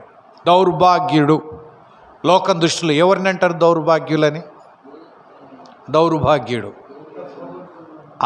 అప్పుడప్పుడు ఒక్కొక్క కారణం కనిపిస్తూ ఉంటుంది. ఎవరన్నా బిడ్డను కన్న తర్వాత మంచి బాగా ఉండే బిడ్డను తీసుకుపోయి తొట్లో వేసింటారు అనుకోండి. తొట్లో వేస్తే కన్న తల్లి ప్రేమకు దూరమైన దౌర్భాగ్యుడు, కన్నవారికి దూరమైన దౌర్భాగ్యుడు. అదే భాగ్యవంతుడైతే ఎంతమంది చేతుల్లో ఎత్తుకునేవారో వాడిని, ముద్దు పెట్టుకునేవారు, ఎత్తుకునేవారు, పండగ చేసుకునేవారు, ఫోన్లు చేసేవారు. ఇప్పుడే అబ్బాయి పుట్టాడండి, బాగున్నాడు, ఆరోగ్యంగా ఉన్నాడు. కానీ వీడిని ఎవరు ఎత్తుకుంటారు? వీడిని ఎవరు చూస్తారు? వీడిని ఎవరు ప్రేమిస్తారు? చెత్త కుప్పలో పడేస్తే వీడు దౌర్భాగ్యుడు అన్నాం. ఇంకెవడిని దౌర్భాగ్యుడు అంటారు లోకములో? ఏమీ లేనివాడిని, ఆఖరికి ఆరోగ్యం కూడా లేనివాడిని, ఏమి చేతగాని వాడిని లోకములో దౌర్భాగ్యుడు అంటారు. అక్షరం ఒక్క రాన్నోన్ని ఈడెంత దౌర్భాగ్యుడురా, కనీసం బస్సు అన్న కనుక్కోవాలి కదా అనే రకం ఉంటాడు. ఇది పెద్ద దౌర్భాగ్యుడు, కనీసం ఆ మాడి పనులను చూసన్నా బనగనపల్లి పోతుందని కనుక్కోలేడా? చదువు రాకుంటే మనలే కొంతమంది భలే కనుక్కుంటారండి వాళ్ళ ఊరి బస్సును. చదువుకున్న వాళ్ళన్నా వెనక చూసి, వెనక రాసింటారు కదా, అవి చూసి ఎక్కింటారు. కానీ బోర్డు వేరు ఉంటుంది ఆడ. టర్నింగ్ తిరిగేటప్పుడు నిలబెట్టన్నా దిగుతా అంటాడు. ఓరే చదురానులు మేలు కదా, తక్కువ చేసినావు, మళ్ళీ అద్దాలు పెట్టినావు. మనం ముందర చూడడం బోర్డు వెనక ఇది పొద్దునొక్కులు మనఒకటి తిరిగేది లేని ఎక్కింటాం. అంటే అర్థం ఏంటంటే దౌర్భాగ్యం అనే పదానికి ఏరా 10 రూపాయలు కూడా దౌర్భాగ్యుడా, ఎందుకు వచ్చినావురా ఇట్లా అంటారు. కానీ ఈయన చెప్తున్న ఈయన ఎవరు? పౌలు. తెలుసు మనకు, వాక్యం తెలుసు కాబట్టి పౌలు. ఈయన దౌర్భాగ్యుడు అంటే కాదు. ఈయన జాతి ఏమి జాతి? యూదా జాతి, యూదుడు. అంటే ప్రపంచములోనే శ్రేష్టమైన జాతిగా వెలుగొందుతున్నారు. అది నిజమే. యూదులు. ఆ యూదులు అంటే మనకు బైబిల్ ప్రకారం తెలుసు ఎవరో. దేవుడు నా ప్రజలు అని పేరు పెట్టుకున్న వారు యూదులంటే. తెలివిమంతులని ఎట్లా గుర్తుపట్టాలి? ఎవరినన్నా ఎవరికన్నా ప్రైజ్ వచ్చింది అనుకోండి, అబ్బా వాడు చాలా మేధావిరా అంటాడు. మీకు ఎవరికైనా నోబెల్ బహుమతి వచ్చిందే? బెల్లు వచ్చింటుంది, బెల్లు బహుమతి, నోబెల్ కాదు. కానీ ఎప్పుడు ఉరికింటే యాడా 5వ తరగతిలో ఆగస్టు 15 అప్పుడు ఈడు పెద్దగా ఆయనకి నాకు రన్నింగ్ రేస్లో ఫస్ట్ ప్రైజ్ వచ్చింది రాని. ఎప్పుడు అంటే 5వ తరగతిలో. ఎంతమంది ఉరికినారంట? 5 మంది ఉరికినారంట. ఈడు 3rd ప్రైజ్ అంట. 5 మంది ఉరికితే 5వ తరగతిలో ఈడు 3rd ప్రైజు. అది ఇప్పుడు చూపిస్తున్నాడు నాకు ప్రైజ్ వచ్చిందని. దీనికే నువ్వు ఇంత ఘనంగా చెప్తున్నావు. నోబెల్ బహుమతి అంటే అది ప్రపంచ స్థాయి బహుమతి, వరల్డ్ లెవెల్. ఒకసారి బహుమతి వచ్చిందంటే అన్ని దేశాల్లో ఆయన పేరు మారుమోగుతుంది. అన్ని టీవీలు, ఎన్ని భాషలు ఉన్నాయో, ఎన్ని దేశాలు ఉన్నాయో అన్ని టీవీల్లో ఆయన పేరు కనిపిస్తుంది. నోబెల్ బహుమతి ఎన్నేళ్ళకు ఒకసారి ఇస్తారు చెప్పండి? ఏమ్మా కరెక్టేనా? చదువుకునే పిల్లలకు 5 10 కాబట్టి 10 అమ్మా, 8 మధ్యలో ఇది హోంవర్క్. 12 అంటాం. నోబెల్ బహుమతి ఎన్ని సంవత్సరాలకు ఒకసారి ఇస్తారు అనేది ఇది క్వశ్చను. మరి టీ బ్రేక్ తర్వాత కానీ మధ్యాహ్నం కానీ కరెక్ట్గా చెప్పాలి. సరే, ఎందుకంటే ఒకటే నెంబర్ వచ్చింటే అందరం దానికే సెటిల్ అయ్యేవాళ్ళం. 5 చెప్పిరి, 4 చెప్పిరి, 8 చెప్పిరి, 12 చెప్పిరి. కాబట్టి దాదాపు వద్దు, లెక్కే అది దాదాపు ఉండదు. వేరేవైతే సోషల్ సైన్స్ అయితే ఎట్లా రాసినా దాదాపు మార్కులు ఇచ్చు. లెక్కల్లో ఒక సైన్స్లో ఇట్ వచ్చింది క్వశ్చన్, ఆవుకు కాళ్ళు ఎన్ని డాష్. ఒకనికి 75 మార్కులు వస్తే ఆ పేపర్ తీస్తే వాడు ఆవుకు కాళ్ళు 6 అని రాసినాడు. సార్ పిలిచి, ఏం దిద్దినారు సార్ పేపరు? వీడు 6 రాస్తే 75% మార్కులు ఇచ్చిన అంటే, ఇంకా నయం సార్ అందరూ 16, 18, 36 రాసినారు, వీడు దగ్గర రాసినాడని 75% ఇచ్చినావు అన్నాడు. అట్లా ఉండవురా, దాదాపు దగ్గర ఉండవు. ఆవుకు కాళ్ళు ఎన్ని అంటే 4 రాస్తే రైట్ అయ్యాలా, 5 రాస్తే ఒకటే కదా ఎక్కువ రాసినది. ఇంకా వాడు 10 రాసినాడు, వాడు ఒకటే నేను ఒకటే అవుతానా? 5 రాసినోనికి ఎక్కువ ఇవ్వాలి మార్కులు అనకూడదు. 4.5 రాసినా తప్పే. 4 అంటే 4, 2 2 ఎంత అంటే ఎన్ని సంవత్సరాలకు నోబెల్ బహుమతి ఇస్తారంటే ఎన్ని సంవత్సరాలకు ఇస్తారని చెప్పాలా. దాదాపుగా బహుశా రమారమి ఇన్సుమిన్సు నాకు తెలిసినంత మేరకు, నేను విన్నంత మేరకు ఇట్లాంటివి ఉండకూడదు. సరే, అది హోంవర్క్. నోబెల్ బహుమతి పొందింటే కనుక మీరు ఎవరన్నా బహుశా కూర్చుంటోళ్ళు గారు. మీరు నోబెల్ బహుమతి ఎవరైనా పొందినారా? ఎవరు పొందలేరు. పోనీ మన ఊరిలో పొందినారా? పొందలే. పోనీ మన రాష్ట్రంలో ఎవరన్నా పొందినారా అంటే ఇప్పటి వరకు ఈ మధ్య కాలంలో. పోనీ మన దేశంలో ఈ మధ్య కాలంలో అంటే 2-3 ఏళ్ళగా ఎవరు ఈ కాలంలో లేరు. దేశానికే గతి లేకపోతే నీకు నాకేం గతి ఉంటుంది? దేశంలోనే ఎతికినా దొరకడంలే, ఇంకా నిన్ను అవుకులు ఎతికితే ఆడ దొరుకుతారు. మరి ఏంటికి చెప్తున్నానంటే, నోబెల్ బహుమతి ఎప్పుడు స్టార్ట్ చేసినారో తెలుసు. ఇది జీకేలో. నోబెల్ బహుమతి ఫస్ట్ ఎప్పుడు మొదలుపెట్టినారు, ఎన్నేళ్ళకు ఒకసారి ఇస్తారు, తర్వాత ఎట్లా మారింది, ఇదంతా జీకే. ఇప్పటి వరకు ఒక ఆయన చెప్పిన మాట, మొత్తం ఎన్ని బహుమతులు ఇచ్చినారంటే ఖచ్చితంగా ఇన్నని ఇవ్వరు. ఒకసారి 4 ఇస్తారు, ఒకసారి 3 ఇస్తారు, ఒకసారి 8 మందికి ఇస్తారు. అట్లా ఉంటుంది. ఖచ్చితంగా ఒకరికి అని లేదు. ఒక్కొక్క వింగ్లో కెమిస్ట్రీలో, దీంట్లో ఫిజిక్స్లో శాంతి బహుమతి ఇట్లాంటివి ఉంటాయి, వింగ్స్ ఉంటాయి. అట్లా ఇప్పటి వరకు దాదాపు 190 పైబడి నోబెల్ బహుమతులు ఇచ్చినట్ట ప్రపంచవ్యాప్తంగా. 190 చిల్లర. దాంట్లో ఒక్క యూదులు గెలుచుకున్న బహుమతులు ఎన్ని అంటే 150 పైబడి యూదులకే అంట. వాళ్ళ తెలివి అర్థం చేసుకోండి. యూదులు అంటే ఎంత మేధావులు అని దీన్ని బట్టి గుర్తు చేసుకోండి. 190 పైబడి నోబెల్ బహుమతులు ఇస్తే ఒక్క యూదులు మాత్రమే ఎన్ని గెలుచుకున్నారు? 150 పైబడి. ఇంకా 40 మాత్రమే పక్కన వాళ్ళకి పోయినాయి. మరి పౌలు అటువంటి యూదా జాతికి చెందినవాడు.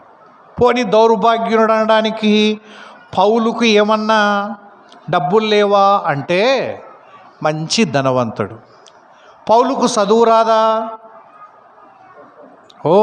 మామూలు చదువు కాదు, అతి విద్య అన్నాడు ఒక చోట. పౌలుకు మామూలు విద్య కాదు, అతి విద్య ఉంది. విద్య ఉంది, డబ్బు ఉంది, గొప్ప జాతిలో పుట్టినవాడు, మంచి పండితుడు. ఈడెవరైనా దౌర్భాగ్యుడను అంటే ఎవరైనా ఒప్పుకుంటారా? ఆయనన్నా ఒప్పుకోరు. నువ్వెక్కడి దౌర్భాగ్యుడను అన్నా, నువ్వు పెద్ద ధని అంటారు. ఆదోని ప్రాంతంలో మంచి ఐశ్వర్యవంతుని, డబ్బు ఉండేవాడిని ఏమంటారు? ధని అంటారు. ఈ ప్రాంతంలో ఏమంటారు? షౌకరే అని పిలుస్తారు. వాడు ఎట్టన్నుండని వాని ఇండ్లను చూసి, వాని వాహనాలు చూసి, వాని డబ్బును చూసి షౌకరే అని పిలుస్తారు. మరి ఇక్కడ పౌలును ఎవరు దౌర్భాగ్యుడు అనడానికి అంత ధైర్యం చేయరు. ఎందుకంటే ఇన్ని ఆధిక్యతలు ఉన్నాయి పౌలుకు. కానీ పౌలే అంటున్నాడు, నేనెంత దౌర్భాగ్యుడను. అడుగుదాం పౌలును, ఏమయ్యా నీ దౌర్భాగ్యం ఏంటి? ఏమి నీ దౌర్భాగ్యము అంటే ఒక వచనం చూడండి. 7వ అధ్యాయము రోమాపత్రిక 7:14. 14 చదువు. 14 అయితే నేను పాపమునకు అమ్మబడి. చాలు. ఈయన బాధ ఏంటి తెలుసునా? ఈయన దౌర్భాగ్యం ఏంటి తెలుసునా?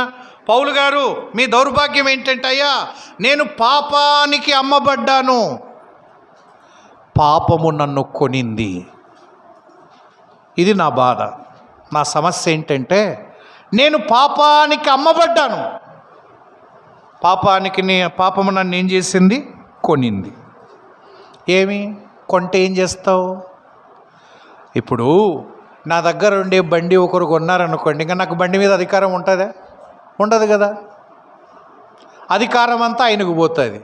ఇప్పుడు నేను అమ్ముకున్నాను అనుకున్నాను, ఎవరికన్నా అమ్ముకున్నాను అనుకోండి, నా మీద నాకు అధికారం ఉండదు. నేను ఊరికి పోతానంటే పంపించరు. నిన్ను కొన్న బానిసలు అంతే కదా. అబ్రహాం లింకన్ సమయంలో అమెరికాలో బానిసలు కొనుక్కునేవాళ్ళు. బానిసలు కొనుక్కుంటే బానిసలు వాళ్ళ ఇష్టం వచ్చినట్టు బ్రతకడానికి అవకాశం లే. నిద్ర వస్తుందన్న నిద్రపోకలే అంటారు.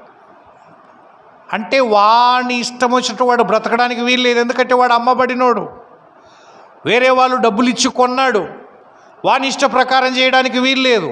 ఇక్కడ పౌలు బాధ ఏంటంటే, నేను పాపానికి అమ్మబడ్డాను, పాపము నన్ను కొనింది, పాపము నన్ను ఏలుతుంది, నేను చేయాలనుకున్నది చేయలేకపోతున్నాను. నా ఆశ ఏంటో తెలుసా? మంచి చెయ్యాలని పొద్దున్న లేస్తున్నాను.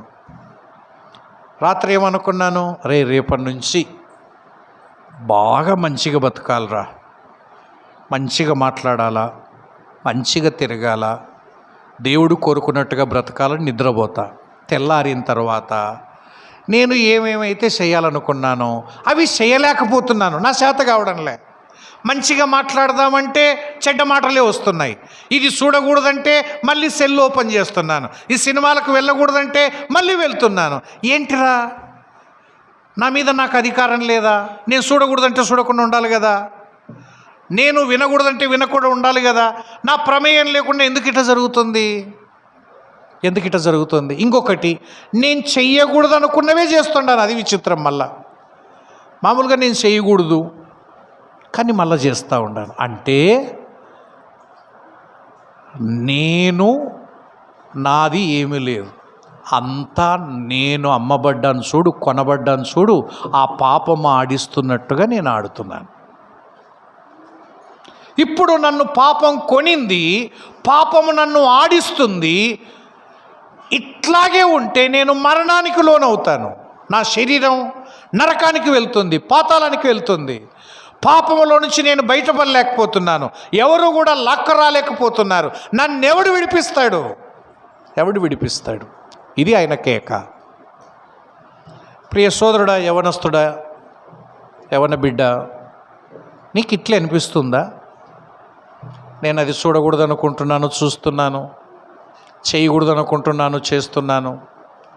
ఏదైతే చేయకూడదు అనుకుంటున్నానో వాటికి అటుపోతున్నాను. ఏవైతే చేయాలనుకుంటున్నానో చేయలేకపోతున్నానంటే నువ్వు గుర్తుపెట్టుకో, నువ్వు కూడా పాపానికి దాసుడివి, దాసురాలవే. పాపానికి దాసుడవై ఉన్నంతకాలం, దాసురాలవై ఉన్నంతకాలం నువ్వు అనుకున్నట్టుగా నువ్వు ఎప్పుడు చేయలేవు. నువ్వు అనుకున్నట్టుగా చేయకూడనివి చేయకుండా ఉండలేవు. నీ ప్రమేయం ఏమీ లేదు, నిన్ను లాక్కొని వెళ్ళి చేపిస్తుంది పాపం. అందుకే పౌలు కేకేసినట్టుగా ఈ రాత్రి వేళ నువ్వు కేకేస్తావా? నేను పాపము నుంచి బయటపడాలా? నన్ను పాపం కొనింది కదా, ఆ పాపం నుంచి బయటికి రావాలంటే పాపం మళ్ళీ అడుగుతుంది, నేను డబ్బులు ఇచ్చుకున్నాయా ఈ వ్యక్తిని విడిచిపెట్టాలంటే? ఈ వ్యక్తిని విడిచిపెట్టాలంటే నేను ఎట్లా విడిచిపెడతాను? ఒక బానిసను మనకు అమ్మిన తర్వాత వేరే వాడు వచ్చి విడిచిపెట్టమంటే మస్తుగా చెప్తావు నువ్వు, విడిచిపెట్టమని. వీడిని కొన్నాను, నేను 1,00,000 రూపాయలు పెట్టి కొన్నాను, నీ చేత అయితే 1,00,000 రూపాయలు పెట్టి వీడిని విడిపించుకోపో. అలాగూ పౌలు కేకేస్తున్నాడు. ఎంత చదువు ఉంటే ఏమి, ఎన్ని నోబెల్ బహుమతులు ఉంటే ఏమి, ఎంత ధనవంతునైతేనేమి, ఎంత గొప్ప వ్యక్తినైతేనేమి, పాపము నన్ను ఈడ్చుకొని వెళ్ళి పాతాళాన్ని తీసుకొని వెళ్తుంది కదా. పాపం చేసిన వారిని పాతాళం పట్టుకుంటుంది. అక్కడ ఏముంటుంది? ఏడుపు. ఈ లోకంలో రోజుకోసారి ఏడుస్తుంటాం. ఏడవడం ఎవరికి ఇష్టం ఉండదు, కానీ రకరకాల కారణాలను బట్టి ఏడుస్తూ ఉంటాం. ఆ ఏడుపు తట్టుకోలేక ఇంకొకరు ఏడుస్తారు. కొద్ది నిమిషాలు ఏడుస్తడానికే బాధ అయితే నరకంలో ఉన్నప్పటి నుంచి అదే పని, ఏడుపే. ఎందుకో తెలుసా? ఎందుకు ఏడుపు? అది బాధ తట్టుకోలేక, యాతన తట్టుకోలేక, ఆ ఓర్చుకోలేక, చాతగాక కేకలు, పండ్లు కొరుకుతూ, ఒకరోజు కాదు, 2 రోజులు కాదు. ప్రభునందు ప్రియులారా, ఆ బాధ వర్ణించటానికి వీలు కాదు. ఎప్పుడన్నా కళ్ళ ముందర చూస్తే ఒక చోట ఒక లారీ ఇంకొక లారీని ఢీకొనింది. ఎంత ఫాస్ట్గా వచ్చిందో ఏమో, ఆ లారీ అడుక్కు పోయింది. దాని అడుక్కు మొత్తానికి క్లీనరు చచ్చిపోయినాడా, డ్రైవరు పరిస్థితి కేకలేస్తున్నాడు. ఆ 2 ఇంజన్ల మధ్య ఇరుక్కపోయినాడు. కేకలేస్తూ ఉంటే చూసిన వాళ్ళు చుట్టుకున్నారు. లాగడానికి రావడంలే, చేత కావడంలే, రక్తం కారుతూ ఉంది. బయటికి తీయండి, బయటికి తీయండి అని అరుస్తున్నాడు. ఒక్క నిమిషం ఊరుకుంటే ఒట్టండి. కేకలు కేకలు కేకలు కేకలు. అందరూ ఇంకా మీద పడుతున్నారు, చుట్టూ తిరుగుతున్నారు, కానీ ఏం చేత కావడంలే. లాగినాడంటే ఊడొస్తాడు. అప్పుడు పరిగెత్తుకుంటూ పోయి వెల్డింగ్ మిషన్ తెచ్చి అవి కట్ చేస్తే తప్ప ఇడు బయటికి రాడని చెప్పి ఆటికి తీసుకొచ్చే లోపల 20 నిమిషాలు అయింది. అక్కడ ఉండేవాళ్ళు నోట్ల నీళ్లు పోస్తూ ఉండారు. నీళ్లు పోస్తున్నా కానీ ఆ వ్యక్తి కేకలు వేస్తూ ఉన్నాడు. అంతలోనే వెల్డింగ్ మిషన్ వచ్చింది. ఒక 2-3 కడ్డీలు కట్ చేసే లోపల అతని గొంతు మూగబోయింది. రక్తమంతా కిందికి కారిపోయింది. అప్పుడు చూస్తూ ఉండేవారు, అయ్యా ఈ క్లీనర్ కూడా చచ్చిపోయినాడు, కానీ అంత బాధ లేదు, కానీ ఈ నరకయాతన మేము చూడలేకపోయినామన్నా. 15 నిమిషాలు కేకలేసినాడన్నా, 15 నిమిషాలు నన్ను బయటికి తీయండి తట్టుకోలేకపోతున్నా, అయ్యా అయ్యా అని కేకలేసి చివరికి ప్రాణం పోయింది. ఆ క్లీనర్ మాదిరి ఒకటేసారి అట్లా పోయినే ఏమంత అనిపించేది కాదు. ఆయన ఎవరో మాకు తెలియదు, కానీ ఈరోజు ఈ వ్యక్తిని చూస్తే కళ్ళనీళ్ళు వస్తున్నాయి. కారణం ఏంటంటే ఆయన బాధ మేము కళ్ళారు చూడలేకపోయినామన్నా. ఆ డ్రైవర్ బాధ. ఒక్క 15 నిమిషాల యాతనకే కళ్ళనీళ్ళు వస్తే అగ్నిగుండములో అన్ని దినాలు యుగాయుగములు సదాకాలమమ్మ. అగ్ని ఆరదు, ఈ పురుగు సావదు, ఆత్మ కేకలు ఏడుస్తూ ఉంటే ఇప్పుడు కేకలేకపోతే ఎప్పుడు ఏడుస్తారు? అందుకే పౌలు అంత చదువుకున్నవాడైనా సిగ్గుపడకుండా, మీరనుకున్నంత మంచోణ్ణి కాదు నేను, మీరనుకున్నంత గొప్పోణ్ణి కాదు, మీరనుకున్నంత శ్రేష్టమైన వ్యక్తిని కాదు, నేను పాపానికి దాసుణ్ణి, నేను బయటికి బాగున్నాను కానీ లోపల మాత్రం పాపం చెప్పినట్టే చేస్తున్నాను. అయ్యో నేను దౌర్భాగ్యునండి, నేను భాగ్యవంతుణ్ణి కాదు, నేను చచ్చిపోతే నరకానికి పోతాను, అయ్యో అయ్యో అయ్యో అని కేకలేస్తూ ఉన్నాడు.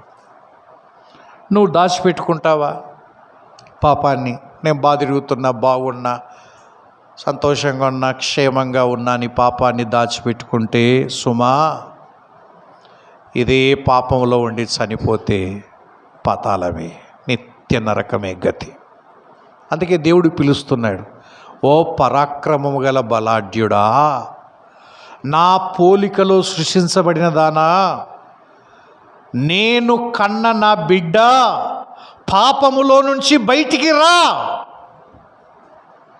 అందరి మాదిరి పాపం చేసి బతకడానికి కాదు నిన్ను పుట్టించింది. యవన సహోదరి సహోదరుడా, రా, బయటికి రా. ఎందుకు దాపున ఉంటావు? పాపపు దాపున ఎందుకుంటావు? మరణానికి లోనైన శరీరాన్ని విడిపించేవాడే యేసుక్రీస్తు. ఆయన పిలుస్తున్నాడు, నా దగ్గరికి వస్తావా, నేను విడిపిస్తాను. అలా ఎంతోమందిని విడిపించాడు. బానిసలుగా ఉండి, సినిమాలకు బానిసలుగా ఉన్నవారిని, త్రాగుడుకు బానిసలుగా ఉన్నవారిని, విగ్రహాలకు బానిసగా ఉన్నవారిని, పాపానికి వ్యభిచారానికి బానిసలుగా ఉన్నవారిని, త్రాగుడుకు బానిసలుగా ఉన్నవారిని దేవుడు విడిపించి నిలబెట్టాడు. నిన్ను నిలబెడతాడు నువ్వు యేసయ్య దగ్గరికి వచ్చి అంగీకరిస్తే, యేసుప్రభు నమ్ముకుంటే. అలా యేసుప్రభు దగ్గరికి కొంతమంది వచ్చారు. మొదట ఒక వ్యక్తిని గురించి విందాం. ఆయన పేరు గమనించండి.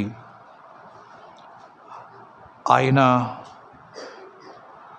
ఆఫ్రికా దేశంలో, అల్జీరియా అనే దేశంలో, ఆఫ్రికా ఖండంలో అల్జీరియా అనే దేశంలో ఉండేవాడు. ఆయన పేరు అగస్టిన్. ఆయన జీవితం 19-28 ఏండ్ల మధ్య ఇట బతికినాడట. నిండు యవన ప్రాయంలో 19 ఏండ్ల నుంచి 28 ఏండ్ల వరకు ఒక బానిస అమ్మాయితో పెళ్లి కాకుండా సహజీవనం చేశాడు. పెళ్లి చేసుకోకుండా ఒక అమ్మాయితో 13 సంవత్సరాలు సహజీవనం చేస్తే ఒక కొడుకు కూడా పుట్టాడు. అంటే ఇదంతా ఇల్లీగల్ జీవితం, దేవుడు ఆమోదించని జీవితం, దేవుని దృష్టికి యోగ్యకరమైన కాని జీవితం, భయంకరమైన పాపములో బ్రతుకుతున్నవాడు. యేసుక్రీస్తు గురించి, బైబిల్ గురించి సత్యాలు నమ్మనివాడు. ఒకరోజు ఆయన స్నేహితుడు సావు పడక మీద ఉంటే ఒక సంఘానికి తీసుకొని వచ్చారు ప్రార్థన చేయించటానికి.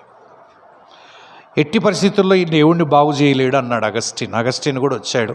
కానీ ఆ దైవ సేవకుడు, దేవా మీ చిత్తమైతే, నీకు ఇష్టమైతే దాసుని బాగు చేయమంటే ఆ వ్యక్తి కోలుకున్నాడట. కోలుకొని నడిచి 3 రోజులకు బాప్తిస్మం తీసుకున్నాడు తీర్మానం చేసుకొని. బాప్తిస్మం తీసుకున్న తర్వాత 2 వారాలకు తిరిగి చనిపోయినాడు. అప్పుడు ఆ వ్యక్తి అన్నాడు, నీ స్నేహితుడు పరలోక రాజ్యంలో ఉంటాడు. ఆయన కేకలు వేసి రక్షించబడతానని మరణ పడకలో కూడా ప్రార్థన చేయమంటే, అయ్యా నీకు స్వస్థత కావాలా, రక్షణ కావాలంటే అయ్యా నాకు పరలోక రాజ్యం కావాలయ్యా, ప్రార్థన చేయమంటే దేవుడు దయ చూపించాడు. 2 వారాలు బ్రతకనిచ్చినాడు. 2 వారాల్లోపు బాప్తిస్మం తీసుకున్నాడు. తర్వాత చనిపోయినాడు. అగస్టిన్ ఆలోచించడం మొదలుపెట్టాడు.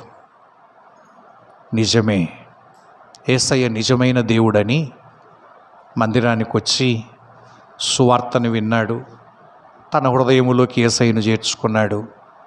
ఆయన మారిపోయినాడు. జీవితం మారింది, నడవడిక మారింది, అన్నీ మారినాయి. ఒకరోజు ఆ వీధుల్లో వెళ్తున్నాడట. వెళ్తూ ఉంటే కేవలం ఆమెతో సంబంధం మాత్రమే కాదు, అగస్టిన్కి ఒక ఉంపుడు గత్తె ఉండేదట. ఆమె అగస్టిన్ చూసి గట్టిగా కేకలేస్తుందట.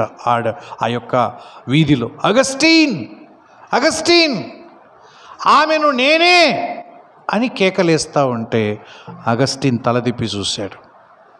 చూసి అన్నాడు, ఆమెవు నువ్వే కావచ్చు, కానీ నేను ఆయనను గాను.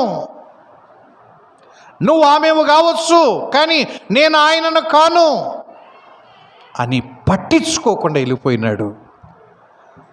ఇది యేసయ్య చేసిన